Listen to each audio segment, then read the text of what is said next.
Ele é presidente do FAEC, tem feito um trabalho maravilhoso junto com toda a diretoria do FAEC. Tem sido uma bênção, estou muito feliz. É claro, né, que eu vou falar do FAEC hoje, né? Então não espero que eu vou falar de todos os ministérios, porque às vezes tem gente, porque a gente não fala do ministério dele, às vezes ele fica meio tristinho, né? Mas hoje é o dia de eu falar do FAEC. Você que é empresário, você que é profissional liberal, você que deseja ter a sua empresa, né? E você que é autônomo, você deve participar do FAEC, é muito importante. Amém, Sérgio? Que tens a liberdade de ministrar tudo aquilo que Deus colocar no teu coração, amém? Glória a Deus. Boa noite, a paz do Senhor. Vamos orar, então estenda a sua mão para cá, por favor. Pai, eis aqui, Senhor, a tua igreja, Senhor. E todo pregador ou pregadora que sobe aqui, Senhor, tem que falar com a tua igreja.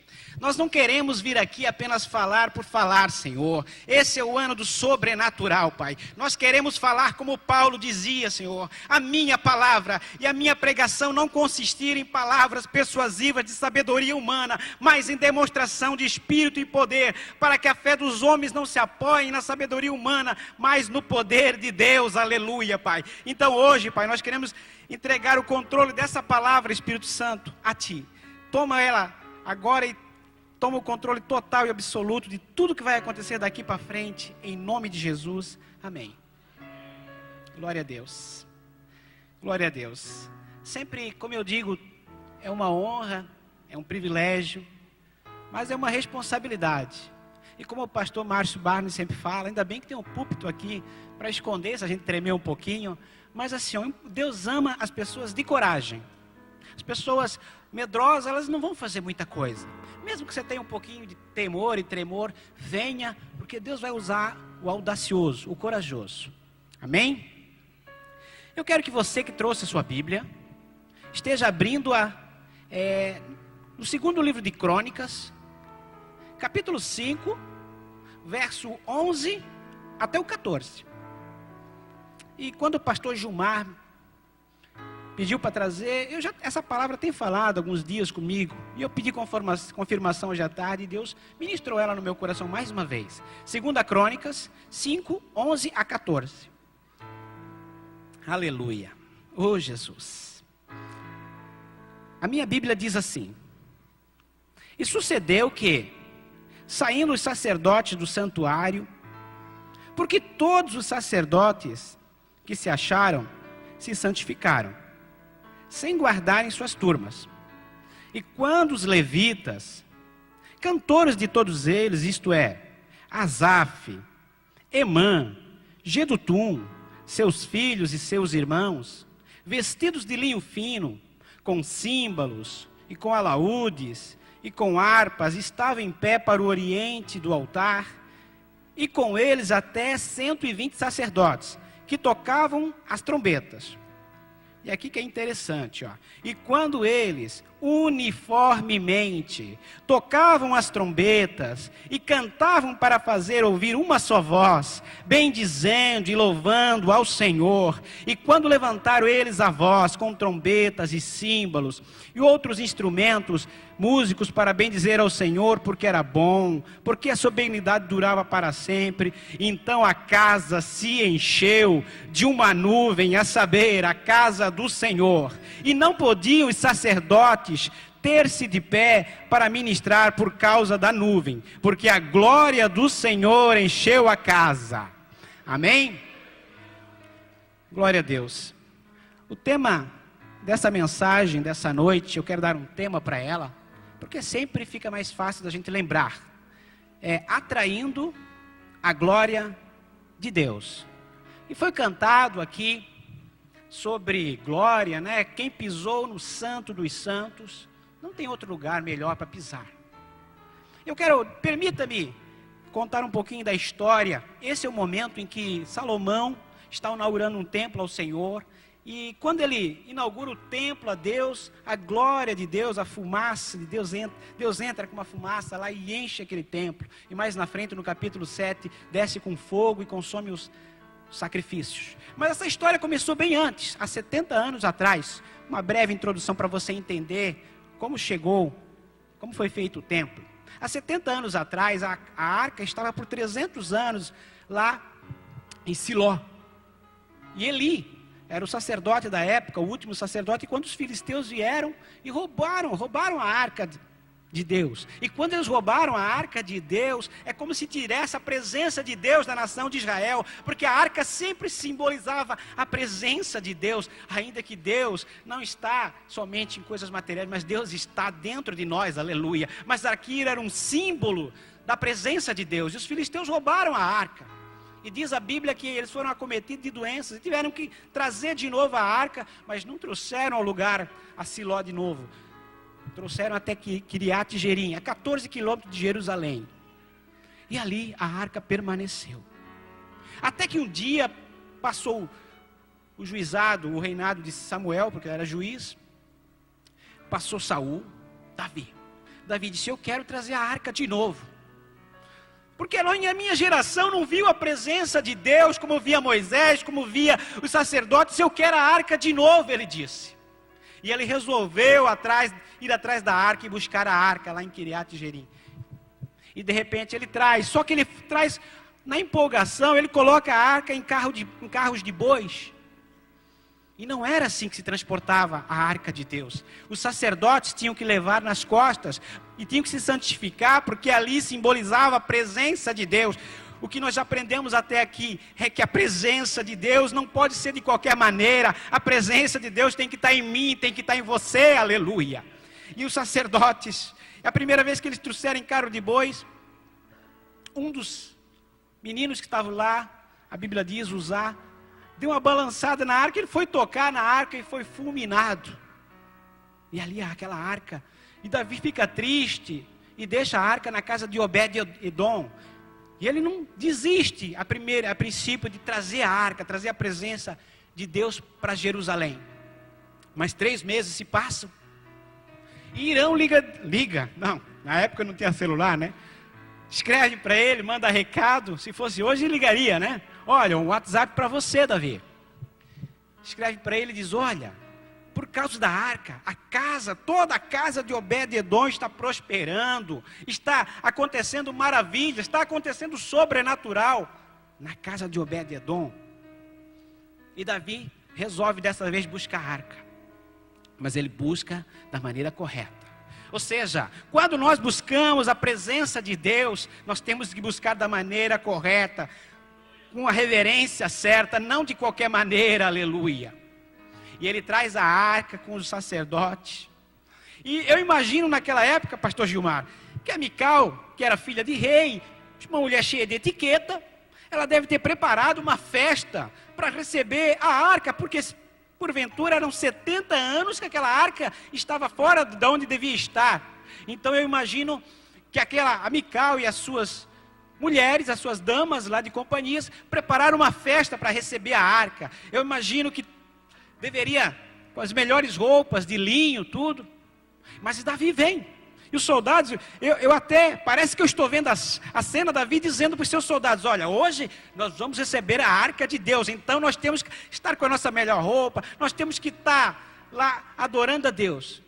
Mas de repente, eles vêm trazendo aquela arca.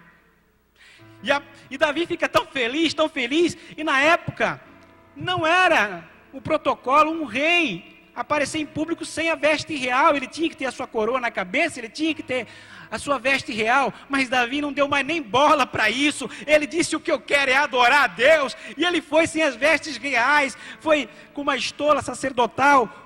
A Bíblia diz assim, semi-nu, claro que não estava nu, mas ele estava com uma roupa normal, sem a roupa real, e ele começou a dançar, e a Bíblia diz que ele começou a bailar e pular na presença de Deus.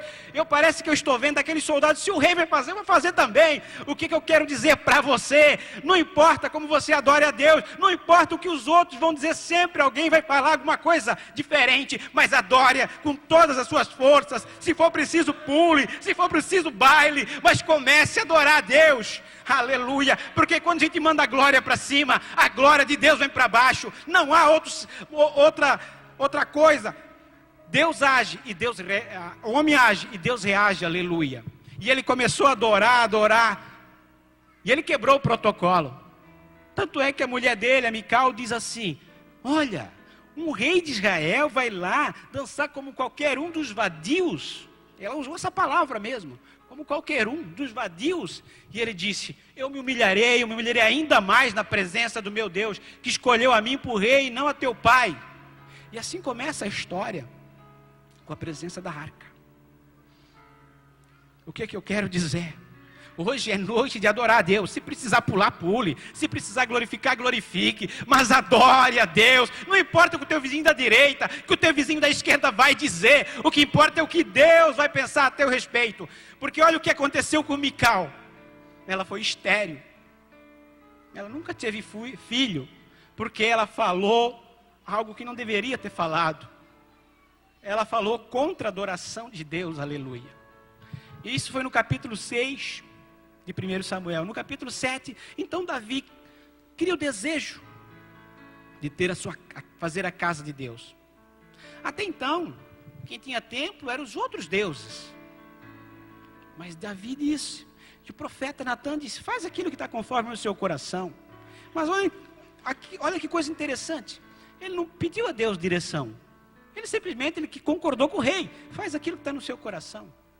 Tanto é que depois o profeta Natan foi para casa, dormiu, Deus apareceu e falou em sonho com ele. Disse, não, pode, olha, eu não preciso de templo, eu não preciso disso, mas tudo bem, você quer fazer, eu vou permitir que você faça uma casa para mim, mas não você, o seu filho.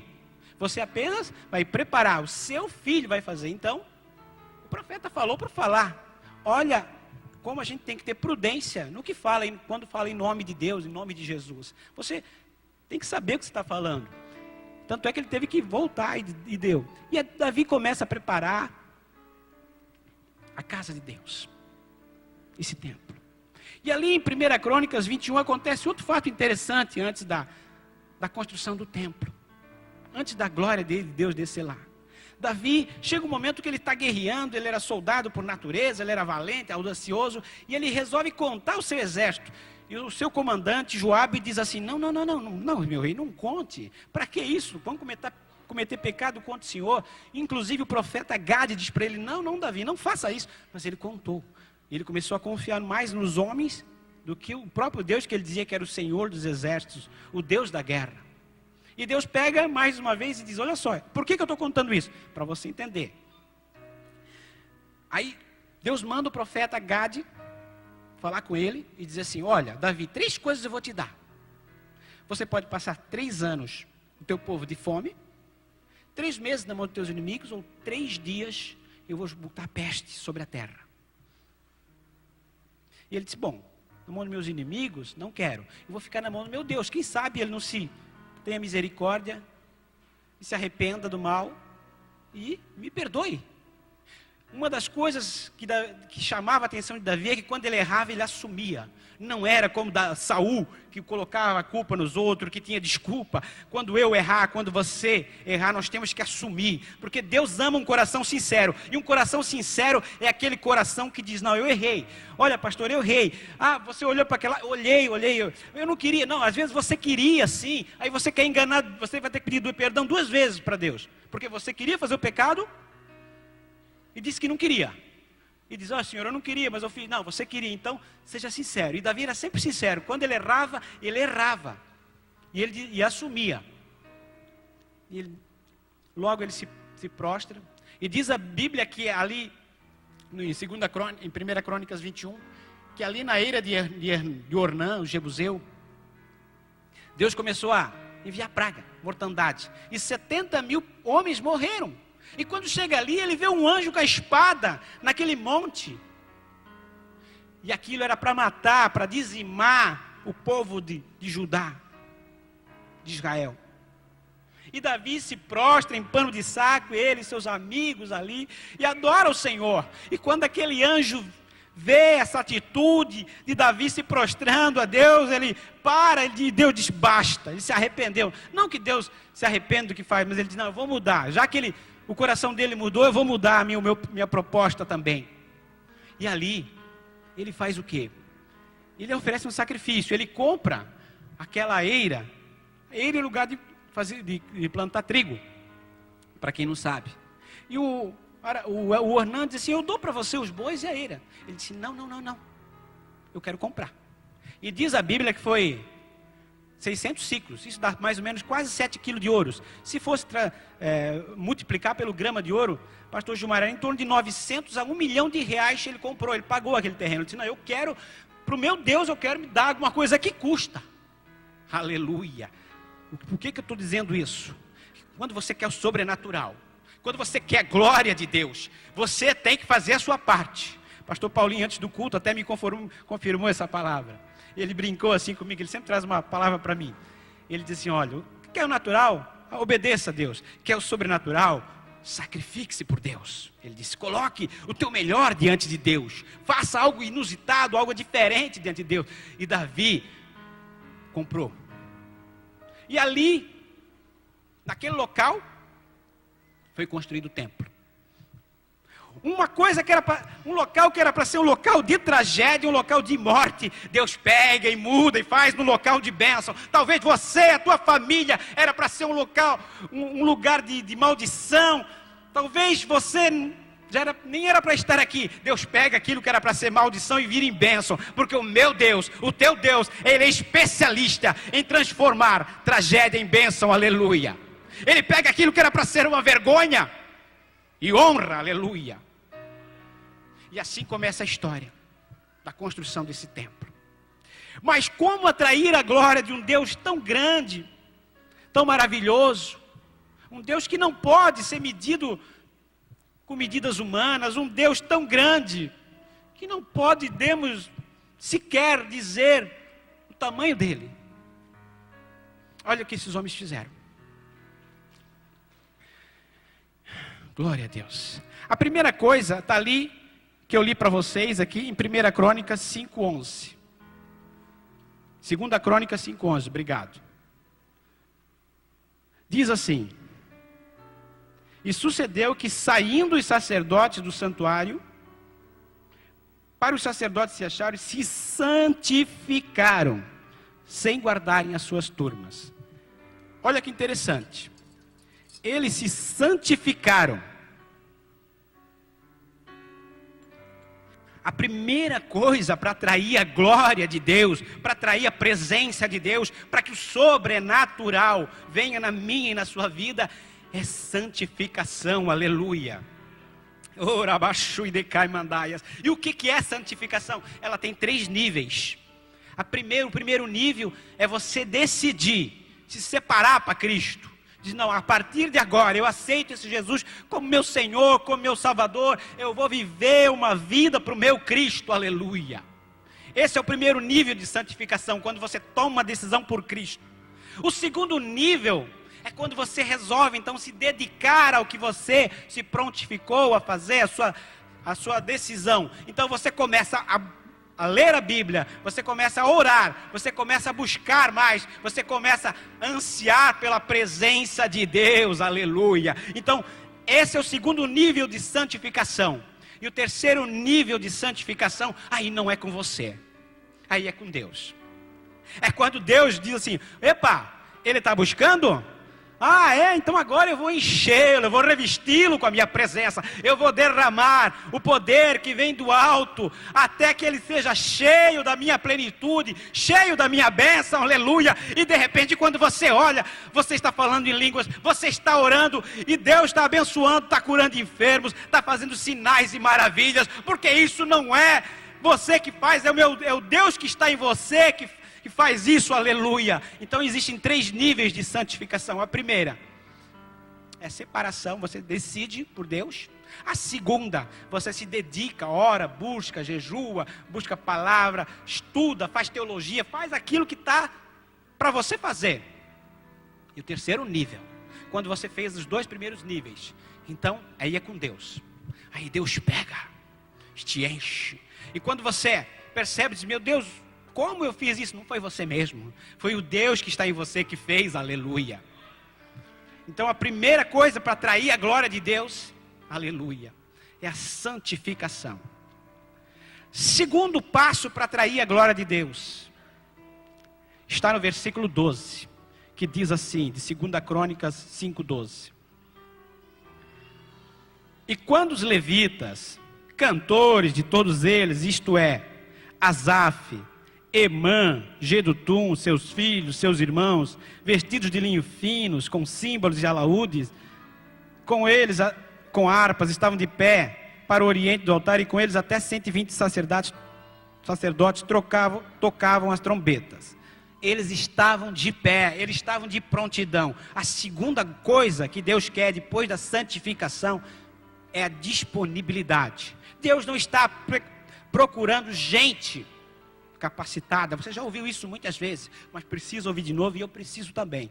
Deus está capacitando aqueles que estão disponíveis, aqueles que Ele escolheu, aleluia. Então, mas o outro é mais preparado, é verdade, mas não adianta você ter sabedoria, ser preparado e não ser ousado na presença de Deus, não fazer aquilo que tem que fazer, porque a unção de Deus vai te colocar no lugar onde você nunca chegaria, vai fazer por você o que você nunca faria, e vai fazer você ser o que você nunca seria. Grave isso, são 3 coisas. Vai te colocar em lugares onde você nunca chegaria, vai fazer por você aquilo que você nunca faria, e você será aquilo que nunca seria. Isso que a unção de Deus faz na minha e na sua vida, aleluia. Então Deus procura gente disponível, e muitas vezes, quando a gente começa o ministério, você diz, mas quem que eu vou colocar? Parece que coloca aquele que tem mais função. Por quê? Porque aquele que não tem nada não quer, e parece que ele tem, mas ele já faz isso, faz aquilo, mas é porque Deus pega aquele que tem vontade de fazer, aquele que diz, não,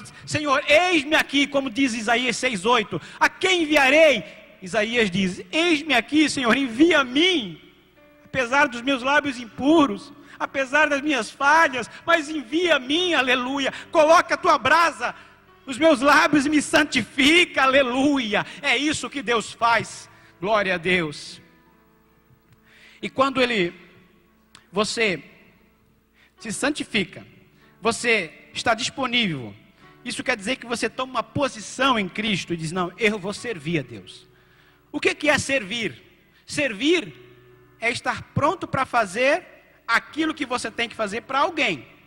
E quando nós viemos no culto, qual é a função do culto? Cultuar a Deus. E nós queremos, Senhor, eu quero uma bênção hoje. Errado não é que é errado, mas a tua primeira função, a minha primeira função é cultuar, é estar disponível, é se precisar, Senhor, eu estou aqui, eu estou pronto, aleluia. E Deus pega esses homens disponíveis e coloca onde ninguém poderia te colocar, aleluia.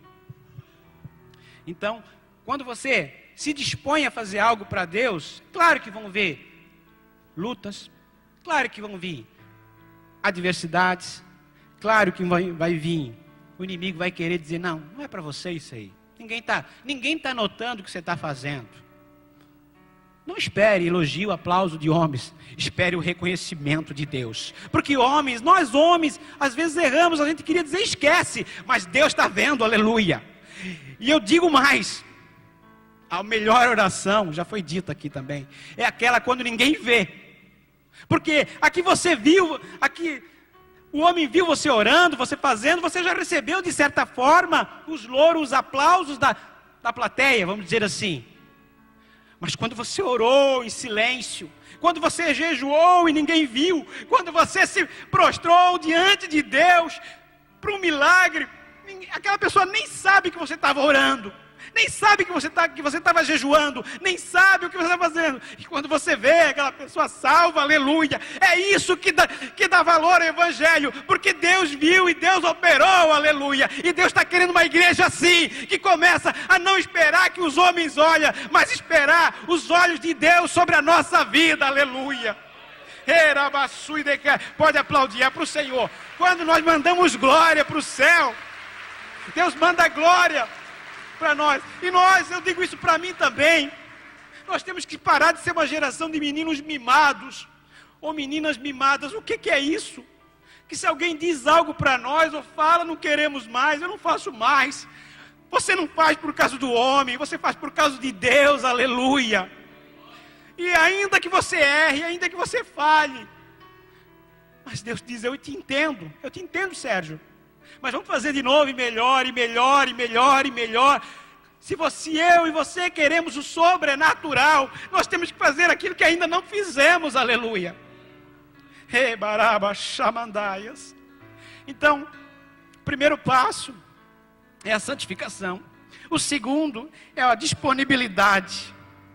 Aleluia.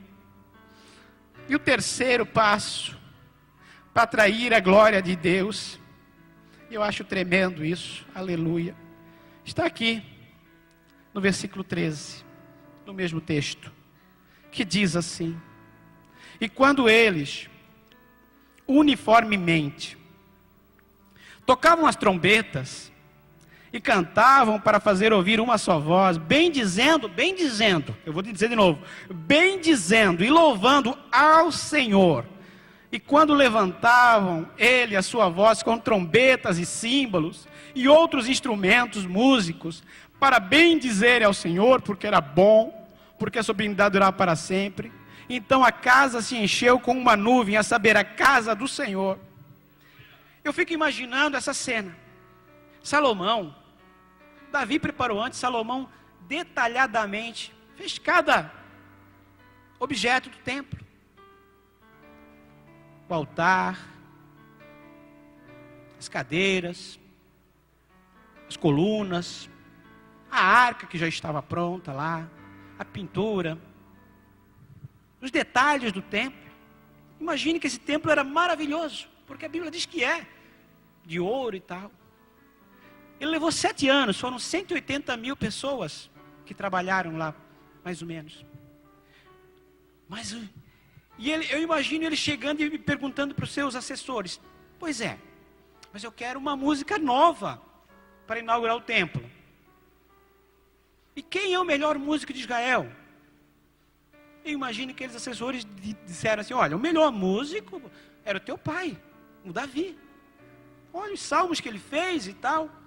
Mas não tem outro, ele já é morto. Tem o Asaf. Eu não sei se foi 7 anos, pastor, que o Asaf compôs aquela música, mas o tempo demorou 7 anos. Se foi 1 ano, 2, mas foi um tempo. E a Bíblia não diz aqui a música que foi na inauguração do templo. Mas deve ter sido linda. Porque fazia tempo que Deus não vinha com fumaça. A última vez que Deus tinha vindo com a glória deles, foi lá no tempo de Moisés, com a fumaça. Ele descia com fogo por causa do sacrifício. Mas parece que eu estou vendo o céu e eu quero que você empreste a sua mente. Deus lá no céu com aqueles anjos, os querubins, os serafins, os anjos, o arcanjo, a classe de anjos que tem lá. Que adorando Ele, porque Deus é o santo, santo, santo, 24 horas por dia, direto, aqueles anjos adorando.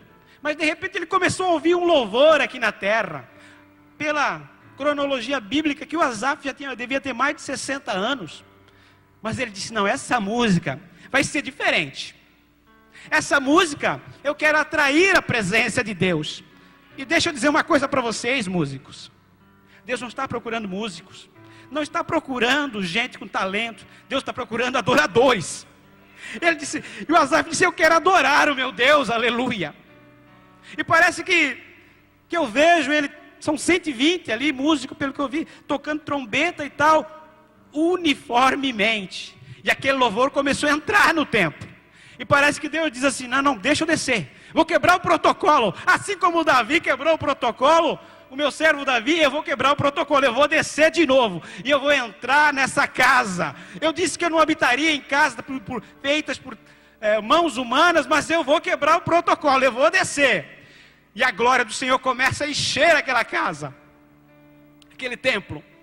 E diz a Bíblia que os sacerdotes não podiam ficar de pé, aleluia, porque a adoração foi uma adoração verdadeira. E quando o adorador, ele começa a adorar de uma forma verdadeira, não tem como Deus não descer, não tem como Deus não vir e visitar o seu povo, aleluia, porque Deus respira a minha, a tua adoração, aleluia.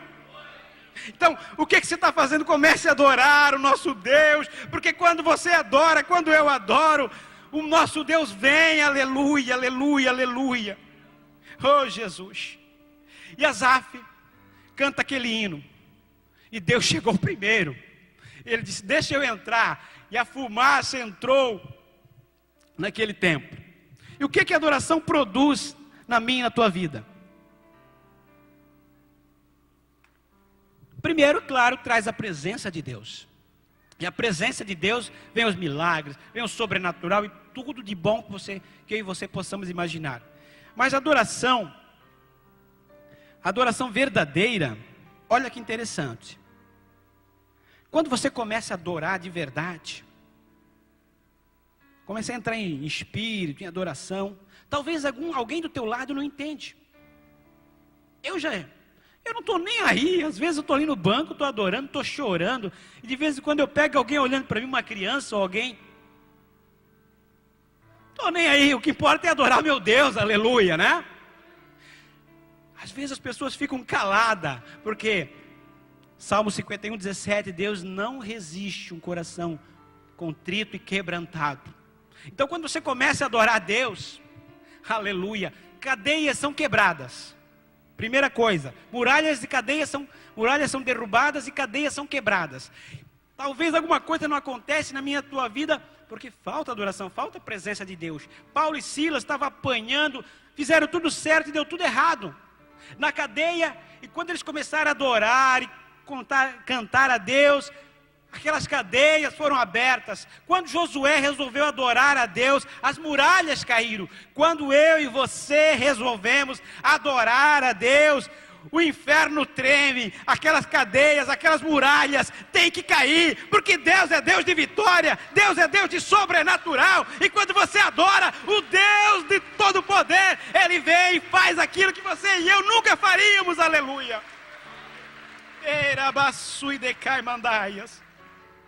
Então a adoração, primeira coisa que ela faz, ela quebra cadeias e derruba muralhas, aleluia. Oh Jesus. Outra coisa que ela faz, quando a gente adora a Deus, nós impedimos as mortes das pessoas. Nesse mesmo exemplo que eu falei, do carcereiro, quando as cadeias foram abertas, ele pegou uma espada para se matar, porque o carcereiro era responsável pela vida dos presos. E se um dos presos fugisse, ele tinha que pagar com a sua própria vida. E ele pega para se matar. Paulo diz, não te faças mal, todos nós estamos aqui. Quando você começa a adorar, buscar a Deus, aleluia, você impede morte de pessoas, porque você tem a presença de Deus. Eu já contei esse testemunho em vigília, não sei se eu contei aqui ainda, mas uma segunda-feira, aleluia, eu estava orando, eu e minha esposa, uma segunda-feira à noite, era 9h25, eu até lembro, 9h25, e de repente, no meio da oração, da adoração, eu não tive muitas visões, mas aquele dia, como se abrisse uma TV de plasma na minha frente, eu vi um moço, de boné, semblante triste, uma corda no pescoço, tudo indicava que ele tiraria a vida. Eu disse, Alexandra, minha esposa, eu disse, parei a oração, soltei a mão, disse, nós precisamos orar por alguém. Quem é? Não sei, não conheço, mas eu quero repreender um espírito de morte. Se Deus mostrou para mim, é porque é alguém que eu conheço, alguém do nosso meio, senão Deus mostraria para outro. E eu comecei a orar, repreender isso. Ela disse, é isso? Não, eu não vi, não sei. E Deus é tão bom, porque se eu tivesse visto, talvez eu parava a oração e ia de carro lá, atrás da pessoa, para dizer, né? Isso era uma segunda-feira, 9h25. E repreendi, orei, fiquei mais um tempo orando, e passou-se. E a minha esposa pega o telefone e tenta ligar para o meu cunhado.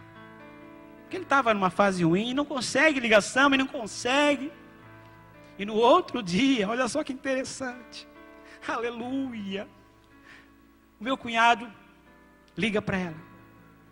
Mana, ontem era 9h25. Eu estava me matando. Estava me suicidando.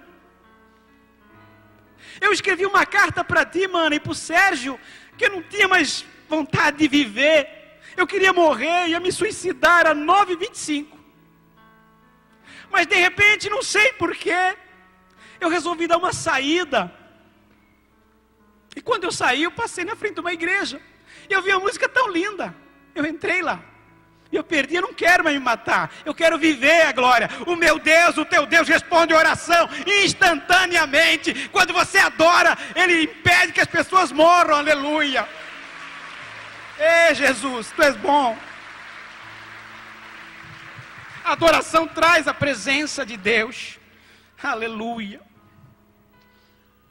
E quando a gente adora, você é a luz, você ilumina o ambiente. Paulo também, nesse mesmo versículo, ele levou luz para o carcereiro. E outra coisa interessante, a adoração faz com que aqueles teus inimigos venham te servir. Muitas vezes, as pessoas falam, oh aleluia, ri da gente, vai dar dinheiro para isso, vai dar dinheiro para o pastor. E quantos deboches a gente recebe. Se você amaldiçoá-lo, a gente ora por eles às vezes. E quantas pessoas que me disseram isso, hoje eu vejo aqui. Por quê? Porque a oração faz com que aqueles que eram teus inimigos antes, não é que não tinham entendimento, não é que eram teus inimigos, não tinham entendimento. Eles reconheçam que existe um Deus verdadeiro. Que ninguém morre por algo que não vale a pena, que ninguém trabalha por algo que não vale a pena. Quem vai morrer por algo que não tem valor? E os cristãos estão dispostos a morrer por uma causa, aleluia. A gente morre todo dia para que Cristo nasça na gente, aleluia. Oh Jesus, isso sem falar nos missionários que moram literalmente mesmo. Outra coisa que a adoração faz, a salvação, a adoração, começa a salvar a tua família. Aleluia. Eu ouvi uma história muito bonita, um pastor contando, que às vezes acontece comigo, talvez aconteça com você também, que ele conhecia uma irmã chamada Irmã Sebastiana. A mulher era muito cristã, orava, tinha 14 filhos, era viúva, passava uma miséria, mas ela sempre tinha uma palavra de Deus para aqueles que iam na casa dela. O cafezinho era simples, mas ia lá.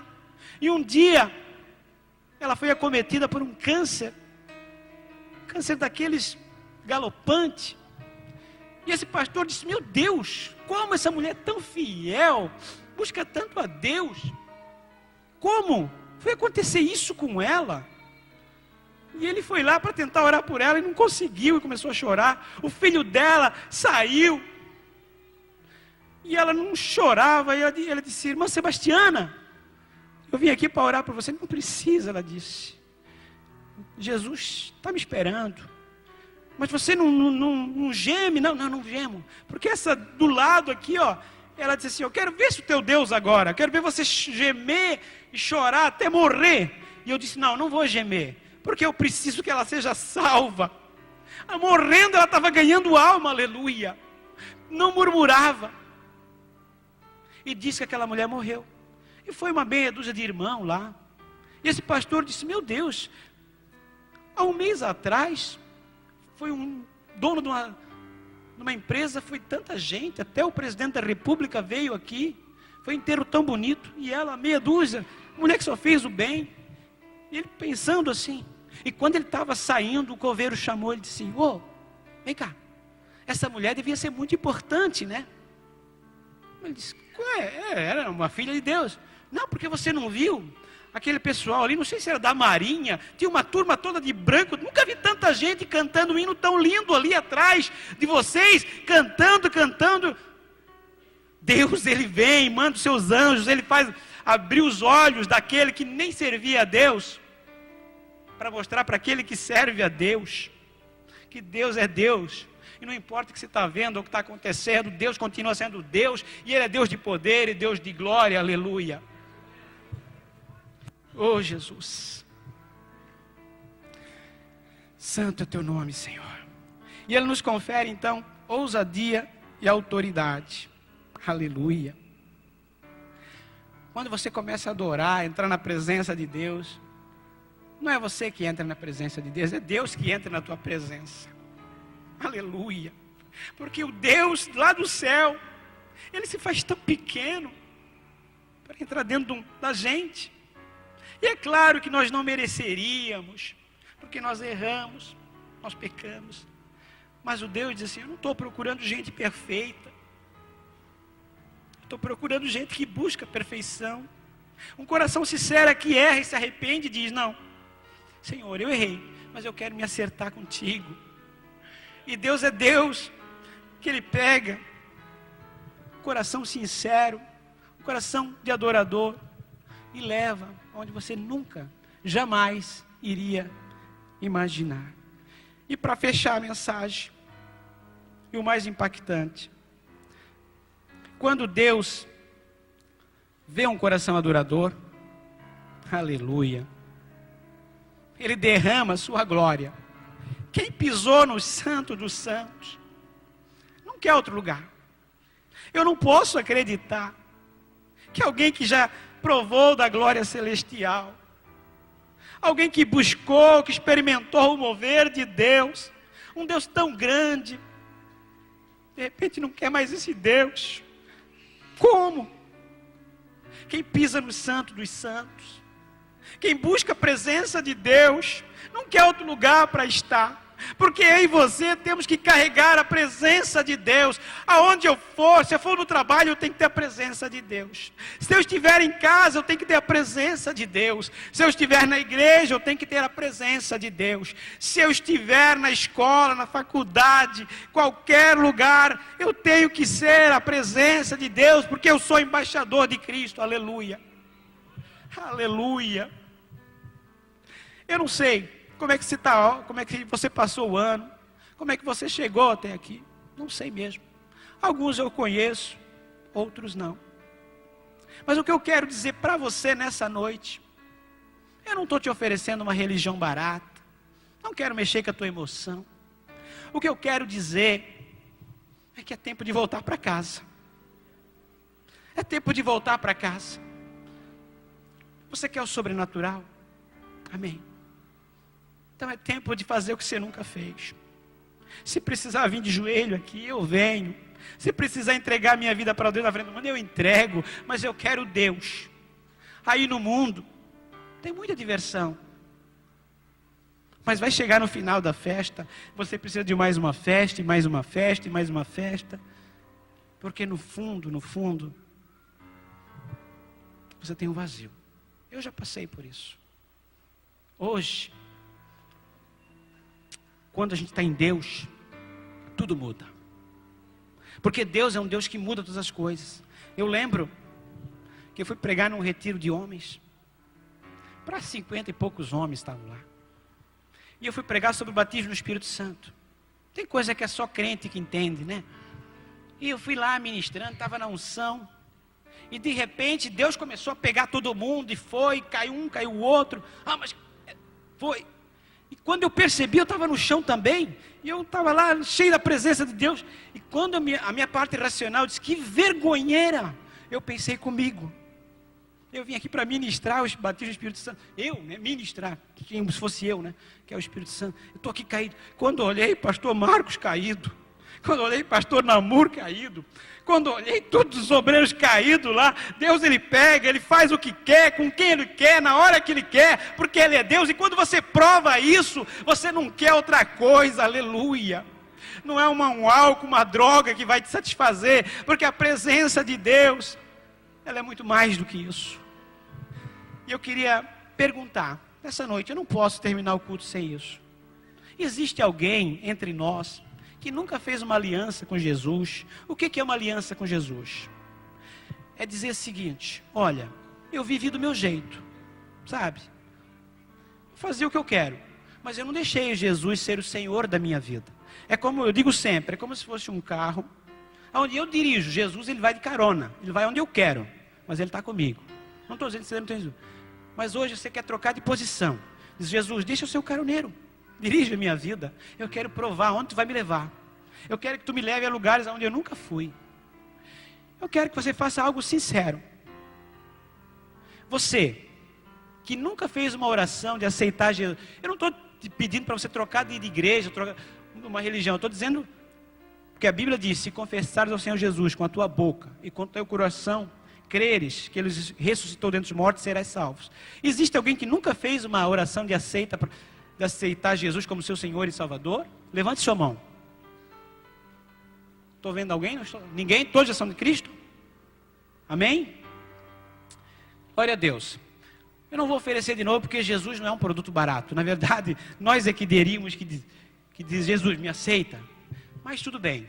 Agora você, que não viu o sobrenatural de Deus, que quer sentir a glória de Deus, que quer atrair a glória de Deus, você que não é um adorador, eu quero que você venha aqui na frente, eu quero estar orando por você, porque Deus não fala com ausente, Deus fala com presente. Você que quer dizer ao Senhor, esse ano eu quero viver como o pastor Gilmar diz, o sobrenatural, eu quero me entregar aqui, porque altar é lugar de conserto, eu acredito muito em altar, altar é lugar de recomeço de vida, de conserto, é de onde Deus trabalha. A igreja pode se levantar e aquele que quiser receber uma unção de Deus, que crê, você tem que ser corajoso. Nós vamos estar orando por vocês, porque a glória de Deus, ela está nesse lugar. Deus é um Deus de glória, aleluia.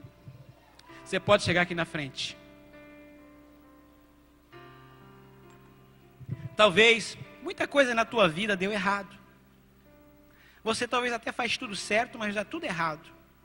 Talvez eu esteja falando com pessoas que estão doentes aqui. Talvez eu esteja falando com pessoas que estão afastadas da fé. Talvez eu esteja falando com pessoas que faz tempo que não são mais tocadas pelo Espírito Santo. E eu não estou aqui mexendo com a tua emocionalidade. Eu estou aqui oferecendo um Deus vivo. Um Deus que fala através de pessoas simples, como eu, como qualquer um dos servos que vem aqui. Eu quero estar orando por você. Coloque sua mão na posição de receber. E eu creio na presença do Altíssimo, porque como disse Paulo, a minha palavra e a minha pregação não consiste em palavras persuasivas de sabedoria humana, mas em demonstração de espírito e poder, para que a vossa fé não se apoie em sabedoria dos homens, mas no poder de Deus. 1 Coríntios capítulo 2, versículo 4 e 5. Então agora eu quero estar orando por você. Pai, está aqui essa multidão aqui na frente, Senhor.